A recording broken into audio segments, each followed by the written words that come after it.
I do feel very inspired when I see my 9-year-old son interact with the world, because I know that you're not saying that playfulness is the same as the skills that every kid has, but man, he's so good at making everything fun. Like I was doing some weird physical therapy exercise for one of my many debilitating health problems. I'm like lying in this weird position, and he like the way he walks, like he's got this like cute little jaunty walk, and he just like zips in the door. He like takes out one of the physical therapy pillows, which has like a little rope thing, slings it around his back like he's like a sad little orphan setting off from an abusive home with like a little stick over his shoulder.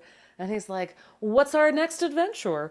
And like completely unprompted. Right. But it's such a nice, we started calling it noodling, but just like the feeling that we could try to start something and then it could just sort of become something else, but that we would do it at the same time. Sometimes it starts as like drawing while listening to an audiobook about pirates. A lot of like piracy, a lot of theft on the high seas. And then maybe you become something else, and then it became like playing the Nintendo song and I'm Donkey Kong, and I'm not, and then I'm just throwing stuff at him. Most of our time together ends with me like aiming for his head. Okay. But he's like hence the escape tendencies in his. He's like, I'll just take this one physical therapy pillow to escape my mother. Yes. Where I'll be safe from that lady. I don't know. I think that he's got this ability to stay in that stretchy taffy place with time. Maybe because he doesn't literally know what time it is. Time blindness can be very helpful when it comes to fun. But I think also kids are just less distracted. It's one of certainly their minds are more open and they're more into imagination. Like I am not that kind of, because I got a whole other thing where it's kind of like, what are your fun factors? What are the characteristics of things that make things fun for you? And one of them is like imagination or, some just examples like, are the experiences that you find fun, is there often an element of like physical activity involved or nature or music or imaginative play or games, or like what style of groups do you like? You can kind of start to tease this out so you can better understand why certain things are not fun for you and then also orchestrate more things that are fun for you. So I'm really bad, I shouldn't say that's very self-judgmental, but I do not enjoy imaginative play.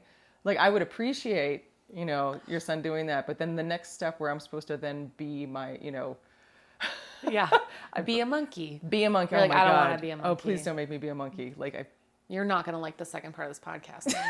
So it's a really monkey themed. The door is right over there. I'm getting out of here if you ask me to be a monkey. But my husband, on the other hand, is he's got a whole persona called Old Timey Papa because we've got an 8-year-old. And Old Timey Papa, like he refers to cars as buffaloes. And he's like, why am I inside this buffalo, driving this buffalo? This accent is involved in it. I'm actually doing a very good imitation of Old Timey Papa right now.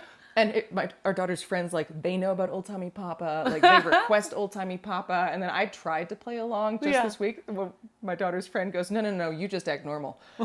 He's Old Timey Papa. And I was like, okay. I was like, that is my safer space. Anyway, so what is my point here? Anyway, I think my point is like kids, the big thing about kids, I think, is that they're not distracted, right? Like they actually are present. And that's amazing because adults obviously have all these responsibilities that come in with adult life. Yeah.